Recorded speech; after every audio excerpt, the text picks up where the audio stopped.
No one knew where she came from. No clothes, no name. Just a trembling gaze like someone who had escaped a hell no one dared to speak of. They left her in a rusted cart, like broken cargo no one wanted. But He-Man, who had already lost everything to war, stopped. Not out of pity, but because in her eyes, he saw a reflection of who he once was. And he didn't yet realize that if he reached out to save her now, he wouldn't just change the fate of an alien girl, he would alter the future of all mankind. Moonlight poured through the broken ceiling, casting pale silver streaks across the dust-coated concrete. Rusted beams stood still, like silent witnesses to a world long collapsed. No hum of machinery. No echo of footsteps. Only the breeze, threading through fractured steel, whispering like the breath of forgotten memories. Kyle moved slowly, not from fatigue but the weight of things lost. In his hands, a thin, worn blanket clean, intact, just enough to offer the illusion of warmth. He knelt beside her, laying it gently over her curled form, as if afraid she might vanish with one wrong move. She didn't react, didn't pull away. She only looked at him, those eyes, impossibly clear, stripped of fear yet filled with a silence that seemed endless. Kyle set down a cup of water beside her, careful, wordless. He didn't offer it, didn't gesture, just stayed present, quiet, grounded. Kyle, soft, as if speaking to old ghosts. You're not the one I came to save, but there's no one left to save anymore. No weight in his voice, no expectation of an answer, only truth plain and unvarnished. She shifted slightly, gaze never leaving him. What once was panic had faded, leaving only exhaustion, and a strange clarity born of too much abandonment.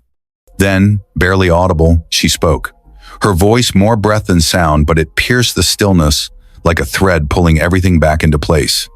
Elia, fragile, uneven. My name is Elia. Her name echoed through the room like the first heartbeat in a place that had long forgotten what it meant to live. Not a greeting, not an explanation. Just a name, a quiet claim that she had once been someone, and maybe still was. Kale said nothing. He nodded, eyes still fixed on Harris, if something in him had been quietly pulled back from the edge. Outside, the wind slipped past torn metal, singing a low, eerie note like the voice of an old soul waking from sleep. But inside this room, the silence held steady, sacred, waiting. Elia closed her eyes, and for the first time since he found her, her body eased, just a little, not out of trust, but because for now she wasn't alone. Light seeped in through a narrow slit in the rusted metal, brushing across the concrete like the memory of something warmer. It didn't blaze, it lingered, muted, uncertain, like the day itself wasn't ready to begin. Elia sat cross-legged near the wall, wrapped in one of Kale's old shirts. The fabric, worn soft by time, draped over her like a borrowed skin. It hung from her shoulders in gentle folds, sleeves trailing past her hands, as if made for someone who had lived a very different life. Kale sat a few feet away, back to the opposite wall, his meal untouched. Between them, silence stretched, not heavy, not awkward, just still. The kind of stillness that doesn't demand to be broken. He reached down, fingers closing around a burnt piece of wire, and began tracing shapes in the dust-covered floor. A rough sun, jagged and bright, a tilted planet spinning in orbit. And then, after a long pause, a heart, asymmetrical, smudged, but deliberate. He didn't look at her, but Elia was watching. For a moment, she didn't react, just studied the crude drawings, her expression unreadable. Then, almost imperceptibly, her lips parted.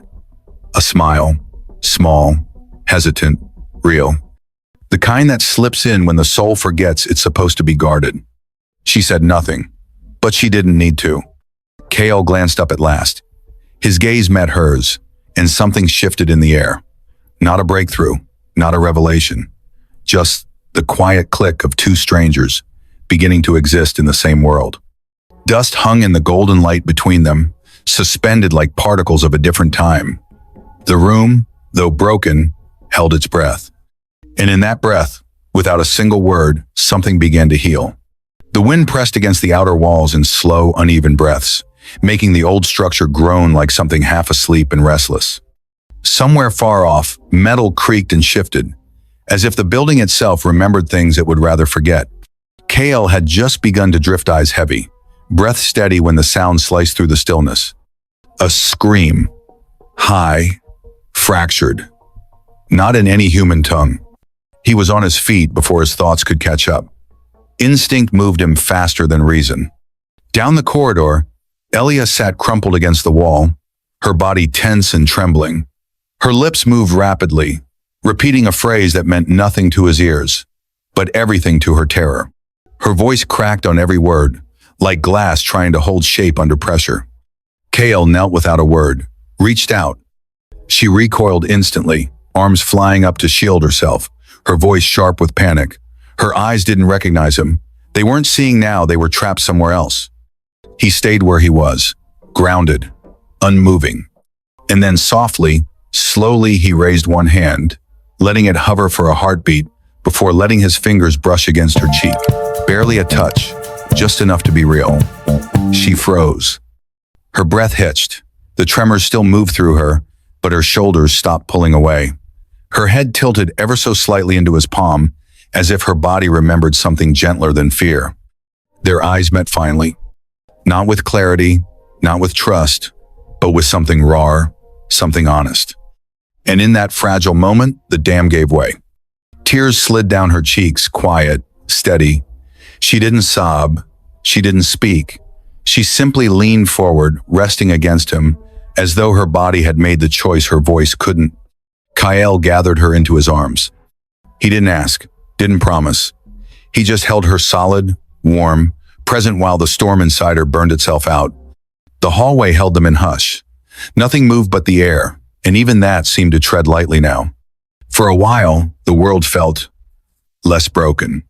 The sky was a flat, silent gray, smeared with soft streaks of cloud drifting like smoke on still water.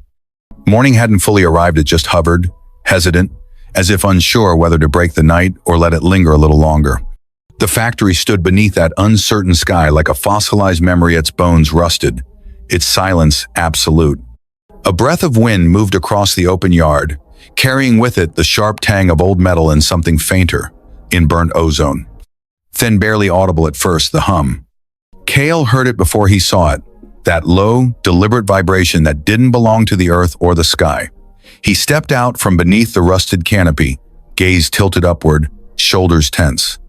There it was, a reconnaissance drone, sliding silently through the clouds. No flashing lights, no sound save the whisper of power just beneath hearing. Its presence was too clean, too surgical. It wasn't passing through, it was looking. KL said nothing. He just stood there, hand tightening around the grip of the old rifle slung across his chest. His jaw shifted slightly, the only sign that something inside him had moved. Behind him, Elia lingered in the threshold of the doorway barefoot, wrapped in his shirt, its fabric swaying with the breeze like a flag of something quietly claimed. Her eyes found the sky before they found him. She didn't ask. She didn't have to. Kale didn't turn to face her. His voice came low, almost lost to the wind. Kael, steady, grounded. If they find you, they'll take you back. I won't let that happen. There was no bravado in the words, no edge, just a simple truth laid bare between breaths. Elia watched him in silence, then nodded once, slowly, but the look in her eyes held something she didn't speak. Not doubt, not gratitude, something deeper, something waiting. He finally looked over his shoulder. Their eyes met, and in that quiet space between threat and sunrise, between what had been and what might come next, the world seemed to pause just long enough to feel the weight of everything unspoken. The air carried a soft vibration, a steady mechanical thrum that rose from deep within the walls like the faint echo of a heartbeat long forgotten. Pipes wound through the ceiling like dormant arteries, and the only light came from a dying bulb swaying gently above, its glow flickering between breath and blackout. Kyle sat on a rust-stained bench, his posture still, his focus steady. A thin line of blood traced its way down his forearm, just below the elbow. Superficial, but fresh enough to sting. Elia knelt beside him, barely making a sound. She dipped a cloth into a bowl of water, wrung it out with practiced hands, then pressed it gently to the wound. Her touch was light, precise, but not detached. It carried weight like something remembered. The water soaked through the fabric and into his skin, cool and slow. He exhaled, not from pain, but something quieter. Something that had no name. Her fingers lingered a moment too long. When he moved, only slightly, to withdraw, she caught his hand not sharply, just enough to hold him in place. Her thumb brushed across the back of his knuckles, and for a second, neither of them breathed. Elia barely above a whisper. "You're the first person who's ever touched me, without fear behind it." The sentence hung in the air, untouched, suspended like dust in lamplight. It wasn't a confession. It was a wound, spoken out loud. Kale looked at her, then really looked. Not at the curve of her jaw or the silver in her hair, but at her. The way her eyes didn't ask for understanding, the way she wasn't flinching. He didn't speak. He leaned in slowly, almost uncertainly, and kissed her. Not out of impulse, not out of timing, but because the space between them no longer made sense. It wasn't perfect. Their lips found each other like two pieces of something broken, trying to remember how they used to fit. There was hesitation in it, a little fear, but also the kind of truth that doesn't come with language. The kiss deepened, just barely, held there in the hush, and when they pulled apart, neither spoke. They didn't have to. The hum of the generator faded into the background. The flickering light steadied. And for the first time since either of them could remember, the silence didn't feel empty. The room hadn't changed, but it felt different. The silence now was no longer hollow. It held a rhythm, quiet and slow, like the faint breath of something beginning. The air moved gently through the cracks in the walls, warmer than before, as if even the dust had softened in its fall. Elia sat alone near the back wall, knees drawn in, her frame wrapped in stillness. She wasn't sleeping. She wasn't waiting. She was listening to something deeper, internal. Something only she could feel. Both hands rested over her stomach, fingers splayed as if trying to make sense of what was now part of her. Kale stepped in through the doorway, careful not to break the quiet. The way she sat motionless but not afraid told him everything. He paused, watching her in the low amber light that spilled in from the hallway behind. She didn't look up right away. When she did, her eyes were clear, and her voice came low, soft, but certain. Elia whispered, "There's something inside me. I can feel it growing. It's not fully human, but it isn't like me either." The words didn't ask for reassurance. They weren't weighed down by fear. They simply existed, gentle truths carried on a quiet breath.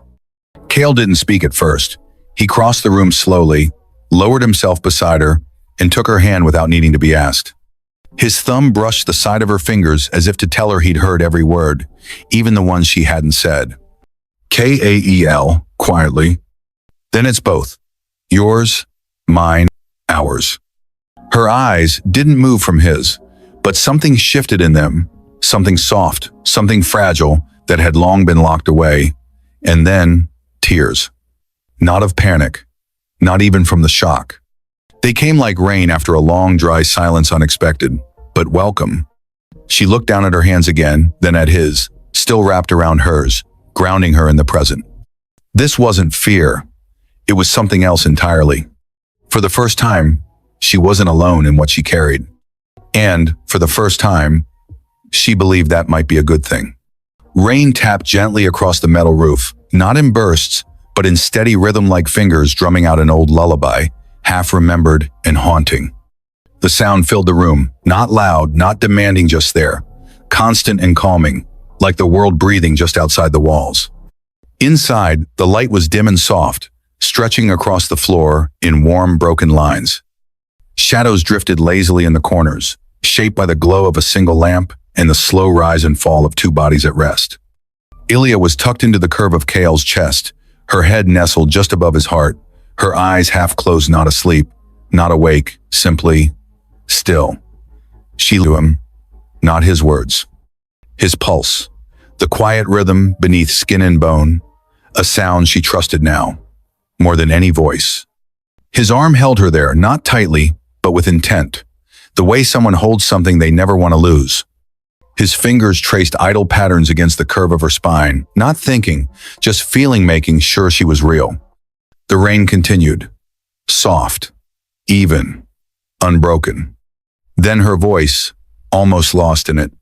Elia whispered, "I used to think I was born just to be left behind." She didn't cry, she didn't tense. The words weren't bitter, just quiet, like letting go of something she no longer needed to carry. KL said nothing at first.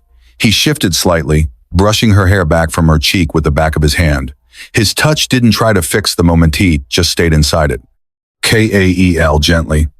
You were born to find this. He didn't mean the room, or the shelter, or even him. She understood. Her breath deepened, a long exhale against his chest, and for the first time that night, her body softened completely. Not because she was tired, because she was safe. His hand slid slowly from her shoulder to her stomach, fingers resting just above the quiet life growing there. No words followed, none were needed. Elia closed her eyes. Outside, the rain kept falling. Inside, the silence finally meant something other than loneliness. The sky hovered in that colorless space before sun risen, no longer night, not yet day. Gray light draped over the broken landscape like a faded curtain, softening edges, silencing movement. There was no bird song, no wind, only the distant pulse of something not quite natural. Overhead, a shadow passed. It moved like a predator's low, deliberate, gliding low across the treetops, with a presence that didn't need sound to be felt. The ship's hull caught a glint of pale light before vanishing behind a drifting layer of mist. They were searching. Kyle moved quickly, methodically, never rushing, but wasting no time. He stuffed rations into a canvas pack, checked the worn energy rifle slung across his shoulder, and cinched the straps tight. There was no room for hesitation. Not now. Elia stood just beyond the doorway, half in light, half in shadow. She didn't speak, but her eyes tracked the sky as if she could still feel the tremble of the ship above them, even after it was gone. She stepped forward. Without a word, her hand found his, cold fingers trembling slightly. Kale paused, eyes catching hers. He didn't ask what was wrong, he already knew. The fear wasn't new, but this time it was shared. He pulled her close. Not as a shield, not out of instinct, but as something steady, grounded. Kael, quiet, unwavering. We're not running forever, but today, we live. The words weren't meant to inspire, they weren't promises. Just the kind of truth you carry in your chest when everything else starts falling away. Elia didn't answer. She didn't need to. Instead, she took his hand and pressed it gently to her stomach. It was a simple gesture, but in it, the entire world changed shape. Not just survival, not just escape. Now there was something to carry forward. Something neither of them had planned for, but both were choosing anyway. The ship's sound faded into the hills. The factory stood silent behind them. And ahead, the hunt had already begun. The world above was coming apart. Each explosion echoed down through the earth like distant drums, shaking loose dust from the beams, rattling old bolts in the walls. Somewhere up there, machines, men, and metal tore through each other. But down here, beneath the ruins, everything had narrowed into breath and heartbeat. Kyle held Elia close, arms wrapped around her like armor shaped by instinct. He didn't speak at first. He just held her tighter with every tremor, steadier with every sound that reminded them how thin the ceiling truly was. Her body pressed to his, soft and silent, listening, not to the war above, but to the rhythm inside him. That steady beat that hadn't broken, even now. Another detonation hit somewhere near. The lights flickered once, then held. Still, he didn't move.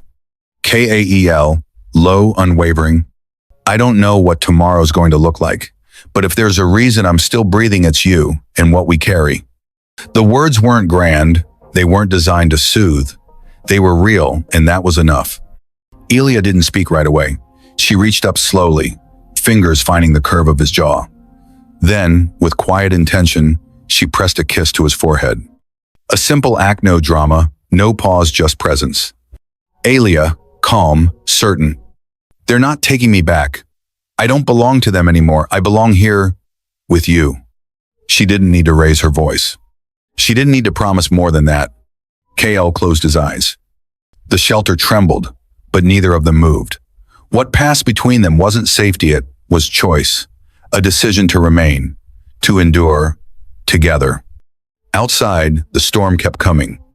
Inside, for just a moment, time held still. He didn't save her because she was different. He saved her because, in that moment, she was the only thing that made him feel human again. From the rusted silence of a forgotten world to the first heartbeat of something new, they didn't just survive. They chose to belong to each other. And maybe that's what this story was always about.